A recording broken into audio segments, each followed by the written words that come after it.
knows nothing about thing like my friend here, who knows nothing about rabbits, but you're considering starting, or maybe you already have a few because somebody just gave them to you, then stay tuned because that's what we're talking about today. Fighting about trying to grab it.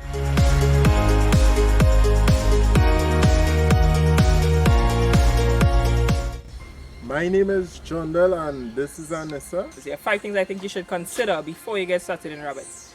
If you stay tuned to the end, there'll be number 6, which will be more of a bonus. So, number 1, money. Because since this is a backyard video, I don't want to focus too much on how much you should spend, but more on how much you're willing to spend or how much you are able to spend to get started on raising rabbits, right? So you're trying to say that you may not have a lump sum of money to spend behind rabbits, but you could make do with what you have. Exactly. That's exactly it. And that's Alright, man. right. So the purpose of this video, that is exactly what it should be.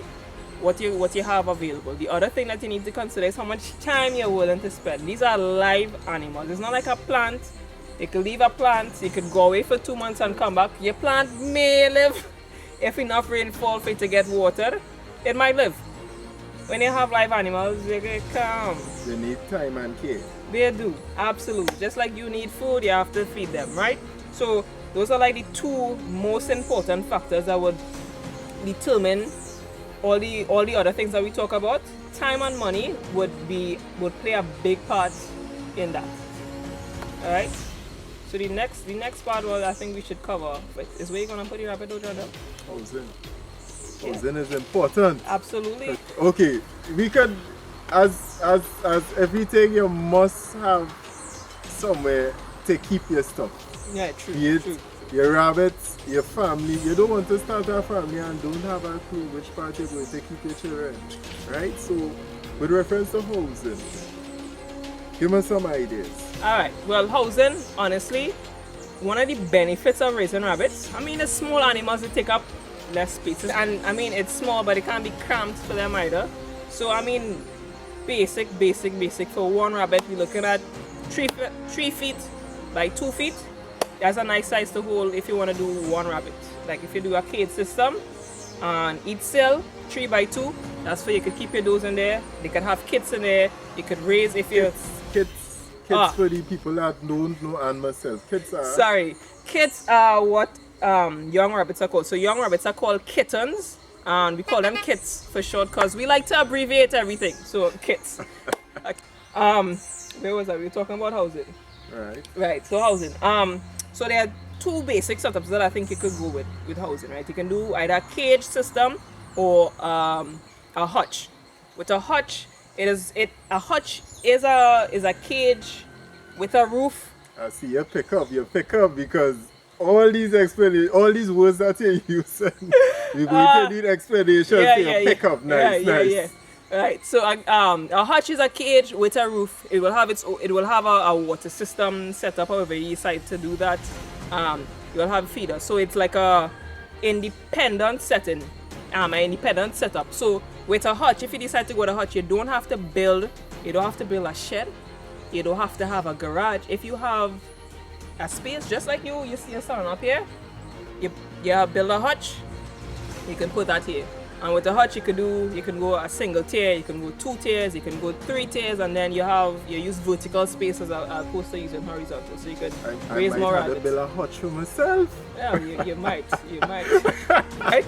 And the next one will be a cage. With a cage system, if you decide to use a cage, you would have to have a shed, some sort of shed system. So when I started raising rabbits, that's what I used. I bought a cage. It was a second-hand cage because, money does be tight. So I bought a second-hand cage.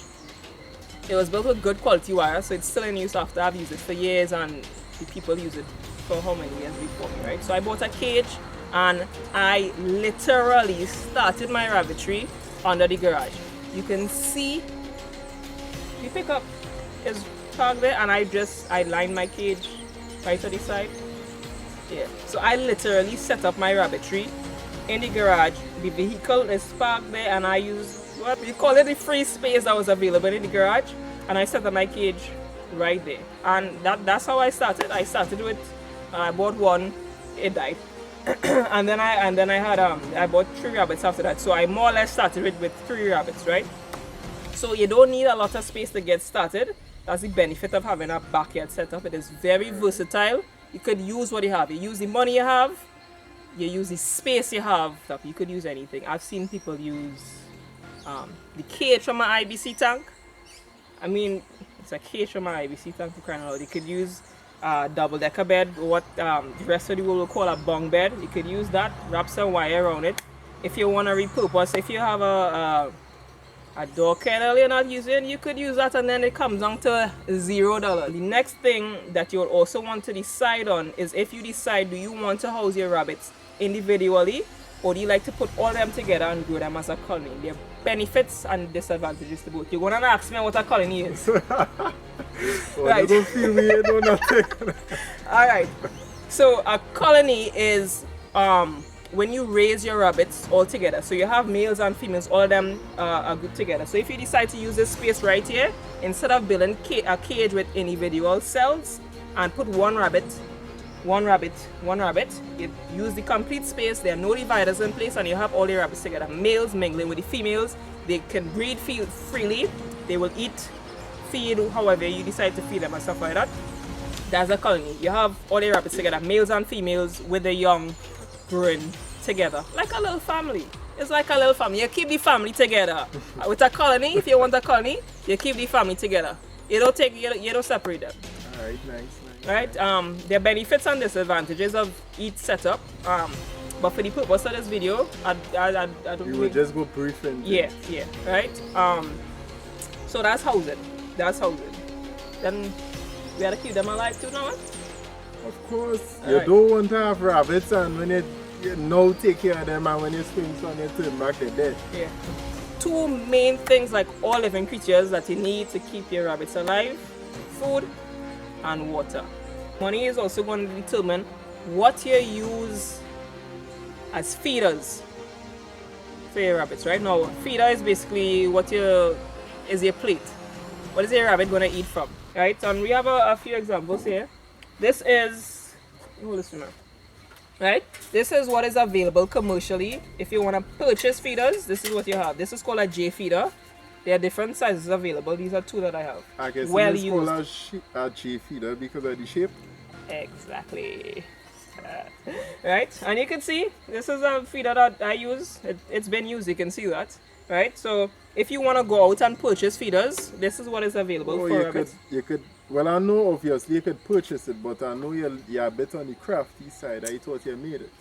Oh, thank you. I feel real good I actually thought I made it. Thank you. With a backyard setup, you can use a dog bowl. This is a, don't know what is this, aluminum?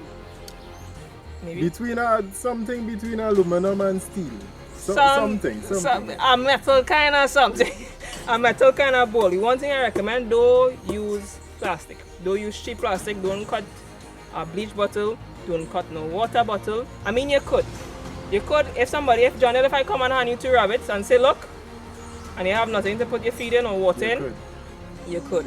But you see, tomorrow, go out and buy a dog bowl and put some feed in. Why is that? Why we do Boy, them rabbits will eat through that plastic like nothing. You use one of them plastic tomorrow morning. Every 2 days, you will have to change it. Every 2 days. And look at this, right? So even if you can't afford to go out and purchase feeders, or you can't go out and purchase bowls, you can make it. This is PVC. This is probably the only plastic type of material I would recommend. This looks strong. Boy, I've been using this. The first cage I bought, I got 2 of these with it. Right now it's 4 cells, but I got 2 feeders with it. This is what the guy who used it before, he cut this. This is PVC. I'm guessing some squared drain pipe or something like that, I guess it. And he made us feeders, and I've been using these, and you can even see, if you look, you can see where the rabbit has actually been biting the thing, and that is why, if it was a weaker plastic, I wouldn't have still been using it. And I've had this for years, and the guy before me has had it for years, and it is solid. It's durable. PVC is the way to go, and you find a way you attach it to the cage. Even if you don't want to go out and purchase, or you don't have the money to buy anything to make feeders. This was a tin of sardine. You know the big can of sardine? It was. There's plenty sardine. It was the big cans of sardine. So what I did, I bought some sardine. I ate the sardine, and then I took the can. I made some holes at the bottom just to let cause You drain off water? No, no, this can't hold water anymore. But this is for the feed.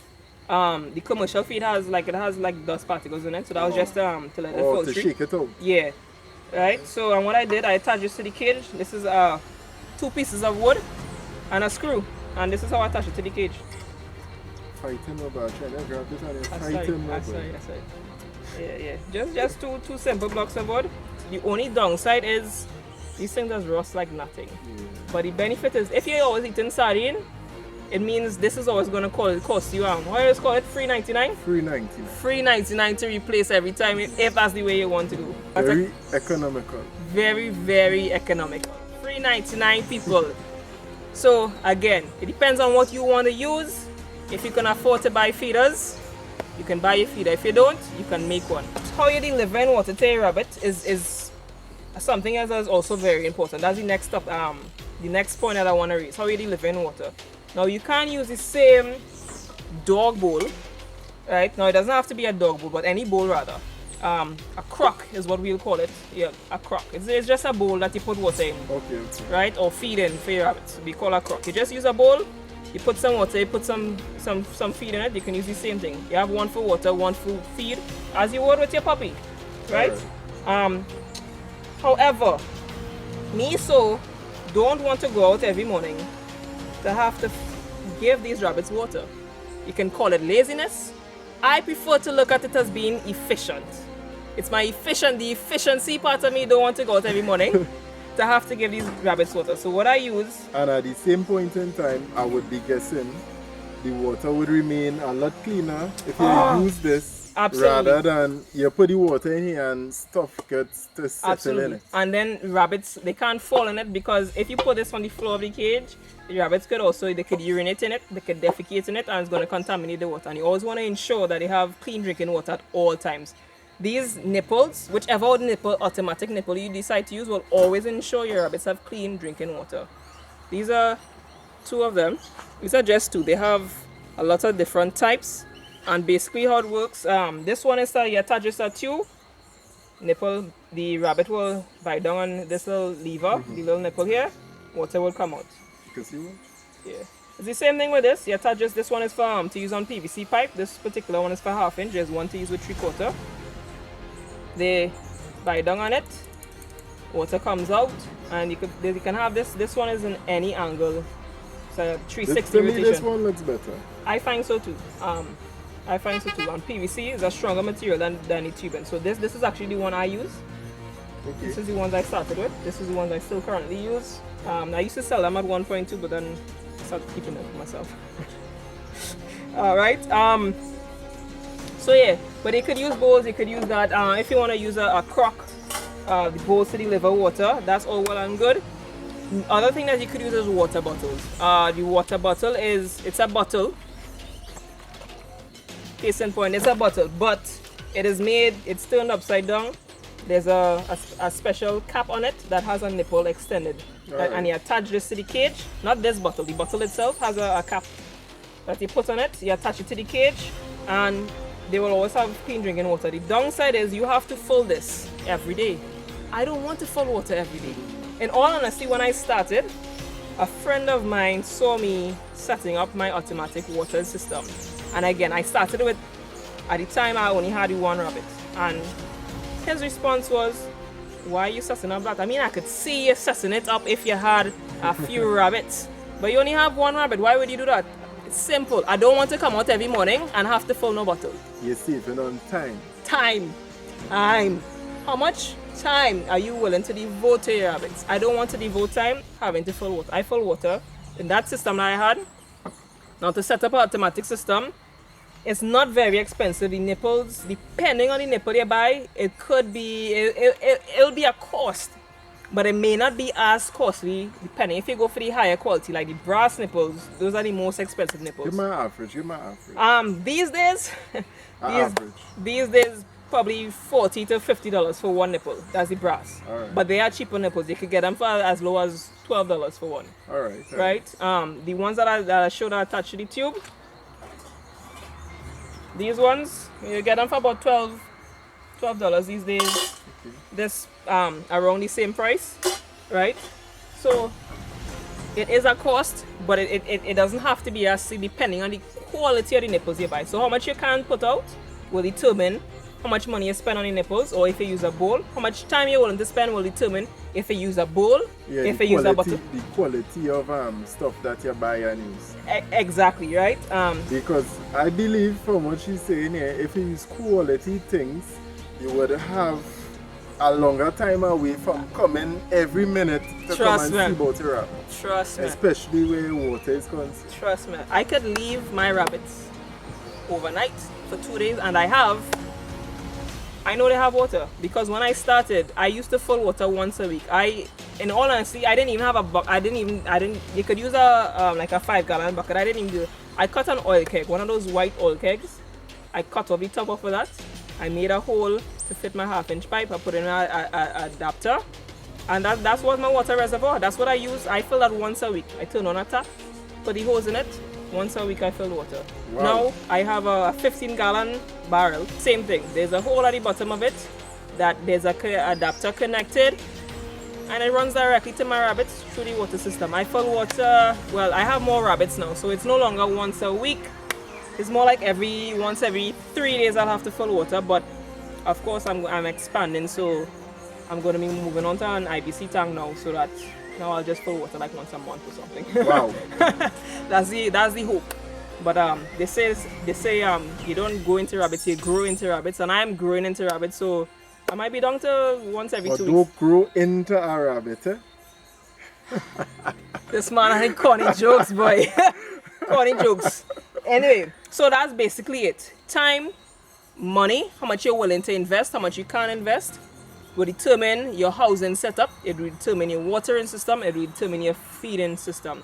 But we have a bonus. I promise you all a bonus. When you get into rabbits, you need to know what is your goal in to get into rabbits. Do you want to have rabbits just for you ask something? No. Okay. Go ahead. Do you have rabbits just for growing meat? You're just going in for you and your family? It's just you, there are 3 of you in the house, there are 2 of you, 5 of you, whatever. Is that it? You just to have meat in the house? Then in that case, you'll have 2 does and a buck, and that'll be more than enough meat. No, I have a question. What is a buck and what is a doe? Because you was talking about that. Yeah. You say See, that, this what is a why buck he's and here. a doe? This is why he's here, to make sure I don't forget to explain these things. Right. You're a buck. Oh, I could be a buck and I taller than you. Alright. If you are a rabbit, you will be a buck. Oh. Right? So You're a buck. A buck is a male rabbit. A male rabbit is a buck, and I am a doe. Right? So you need to know if you're gonna expand, if you're gonna have more rabbits, what you're gonna do. Even when you're setting up your water system, do I use a shutter valve or do I put an end cap? If you're looking to expand, you put a shutter valve in case you need to connect a next pipe later on. Right? So you need to have these things in mind when you're going into it. What are your goals for going into it? If you're looking to go into it to make money as a business, you're starting with 3 rabbits. I started with 3 rabbits, but you're not gonna stay at 3 rabbits. They say you just grow into rabbits. So what is a buck? What is a buck? Rabbits does make babies, people. Rabbits make lots of babies. Really. That was the 6. That was our 6. 5 on a bonus.